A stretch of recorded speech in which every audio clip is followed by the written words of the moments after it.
ஸ்டாலின் மாமா நீங்களே சும்மாதான் மாமா இருக்கீங்க. ஆனா உங்க தொண்டர்கள் ஏன் இப்படி எகுறாங்கன்னு எனக்கு சுத்தமா புரியல மாமா. நீங்க பார்த்து வளர்ந்த பசங்க மாமா நாங்க. நீங்க கொடுத்த பச்சரிசியில தான் மாமா நேத்து அதர்ஸ் சுட்டோம். நல்லா இருக்கும் போது குழந்தைக்கு அதான் ஊட்டின்னு இருக்கு. சாப்பிடுப்பா.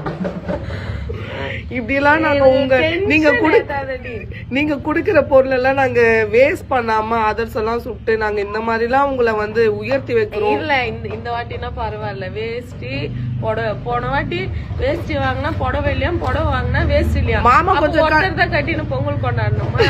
இல்ல மாமா கொஞ்சம் கடும் கஷ்டத்துல இருந்திருப்பாரு. அப்ப குடுக்கல. சரி இப்ப ஏதோ கடைசி பொங்கல்ன்றதுனால மாமா எல்லாரும் தாராளமா குடுத்துட்டு போறாரு. இதெல்லாம் எதிர்ப்பு தெரிவிச்சா எப்படி மாமா? அவங்க தொண்டர்களை கொஞ்சம் அடைக்கல. நம்மள வீடியோ போட்டு இங்க எடுத்துன்னு போய் நிறுத்திடுவான்றானுங்க. அங்க எங்க எடுத்துன்னு போய் நிறுத்தினாலும் நாங்க டிவி கேப்பர் தான் மாமா சொல்லுவோம். சிரிப்பு தான் வருது எங்களுக்கு.